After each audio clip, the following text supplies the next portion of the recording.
Halo kakak, berhubung ini adalah kisah novel jadi kemungkinan video dan narasi tidak sama, dukung like, komen dan subscribe kakak, semoga bisa terhibur, selamat mendengarkan. Xiao Yan meraih pinggang pendeta Tao itu, menutup tinju di pinggangnya, dan tiba-tiba meledakkan kekuatan yang menakutkan. Kondensasi gila di antara tinju Xiao Yan, tidak ada keraguan bahwa itu mengenai armor Dewa Void di dada iblis kondensasi. Armor Dewa Void yang dulunya tidak bisa dihancurkan bukan lagi tinju yang tidak bisa dipecahkan untuk jatuh, seluruh tubuh iblis kondensasi berubah bentuk secara serius, berubah menjadi busur cekung, seteguk besar darah bercampur dengan organ dalam yang rusak, memuntahkan tinju anti-inflamasi tidak berhenti, tetapi untuk terus menghancurkan dagingnya suara hancur terus-menerus kakak keluar, dan tulang dada iblis Anda yang patah, dan tinju anti-inflamasi hampir terendam. Dadanya hancur, jangan memadatkan iblis, dan menyemburkan darah obat kumur lagi. Dia berdarah dari semua lubangnya, dan matanya bahkan lebih merah, seolah-olah dia akan meledak dari matanya, dan setelah suara pecah adalah suara robekan, suara daging dan darah yang merobek, di bawah kekuatan yang benar-benar kuat, sepotong besar pakaian menonjol dari pinggang dan punggung Anda, dan setelah suara yang hancur, hati biru dibombardir dari belakang oleh suara itu, dan telapak tangan Xiao Yan terentang dan meraih hati biru yang berdetak gila di telapak tangannya. Sebuah pikiran berani tiba-tiba muncul di benaknya, dalam bayang-bayang di belakangnya, klon jangkrik emas terbelah, Xiao Yan membuang hati biru, hanya untuk melihat klon jangkrik emas membuka mulutnya, memperlihatkan gigi tajam di dalamnya, dan menelan hati biru ke dalam perut. Setelah klon jangkrik emas menelannya, tiba-tiba menggeliat, seolah-olah hati biru itu akan bergegas keluar darinya. Namun, di bawah penindasan paksa Xiao Yan, hati biru ini benar-benar ditekan oleh klon jangkrik emas.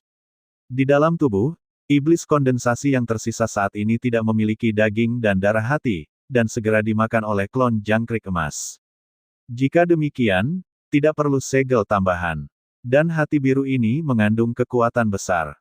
Kekuatan klon jangkrik emas adalah setelah dimakan, ia akan memasuki mata Xiao Yan Dunsi, dan mang emas melintas, jika semua hati ke-6 orang ini ditelan. Klon jangkrik emas dapat menembus ke tingkat ke-6. Anda akan terbunuh. Tianxun dan orang lain yang melihat adegan ini tidak diragukan lagi sangat mengejutkan.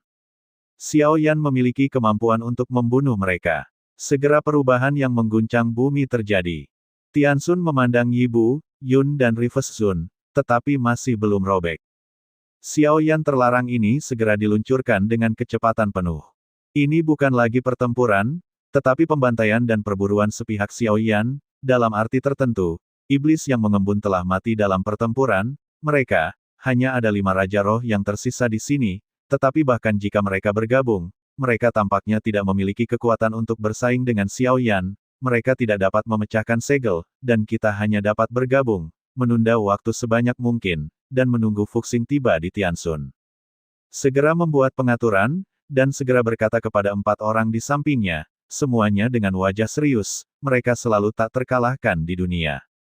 Mereka tidak pernah takut, hidup dan mati setelah melihat Ning Demon terbunuh.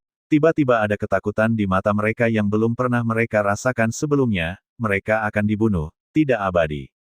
Dan Xiao Yan tidak berniat membuang waktu bersama mereka di sini, dipisahkan oleh jarak 1000 zang, dia tidak memilih untuk mengejar, tetapi memegang teratai api kemarahan Buddha 3 warna di tangan kirinya, dan teratai guntur kemarahan Buddha 3 warna di tangan kanannya, meskipun sepertinya agak membunuh untuk menghadapi mereka, dengan pisau, tetapi Raja-Raja Roh ini bukanlah binatang luar angkasa yang kritis, pemikiran dan akal, mereka masih membutuhkan lebih. Untuk menghindari beberapa masalah yang tidak perlu, jelas merupakan pilihan yang lebih baik untuk menyelesaikannya secara langsung. Aura kuat dari 5 kuda itu menyebar ke segala arah. Wajah ke-5 orang itu semua berubah. Kingzi tidak mudah melangkah ke awan, dan dia juga sangat pintar, dan segera mengatur susunan pertahanan rumah surgawi. Fluktuasi yang begitu baik adalah untuk menyelesaikannya di sini. Saya khawatir akan sulit bagi kita untuk bertahan hidup sampai bintang keberuntungan datang dan bereinkarnasi. Kekuatan hari ini bukan lagi level yang bisa kita hadapi, bahkan jika Fuxing dan yang lainnya datang untuk menang, itu tidak terlalu mungkin. Saya khawatir kami berlima akan sangat defensif sehingga akan sulit untuk melawan, jadi lebih baik berjuang keras dan melihat apakah kami bisa memukulnya dengan keras. Ketika Fuxing datang, masih ada secercah harapan bahwa Yi Buyun akan membuat analisis. Tian Xun mendengar ini, mengangguk sedikit, bagaimanapun juga, dia adalah tangan Raja Roh, dan memahami situasi saat ini, tidak ada gunanya bertahan, dia hanya bisa bertarung sampai mati, dan mereka berlima berkumpul, semua mengangkat telapak tangan mereka, dan mengumpulkan semua kekuatan mereka. Segera, formasi misterius muncul di depan mereka, jejaknya perlahan berputar, dan kekuatan kelima orang itu melonjak ke arahnya dengan panik, dan di ujung jauh, tangan Xiao Yan terus berubah, dan energi atribut yang berbeda menyatu, yang tidak mungkin. Tapi dia sudah berhasil sekali sebelumnya, jadi Xiao Yan tidak asing dengan itu, dengan panik mendesak teknik roh Void Zichen untuk menetralkan dua energi manik. Dan fusi seperti itu tidak hanya membutuhkan teknik spiritual Zichen, tetapi juga tubuh kuat Xiao Yan dengan dukungan yang cukup. Justru karena kekuatan gabungan keduanya, Xiao Yan dapat mengintegrasikan kekuatan dua aturan tersebut, tetapi Xiao Yan akan membayar harga yang mahal pada saat yang sama, dan dampak yang menyebar akan membuat tubuh Xiao Yan penuh dengan kehancuran.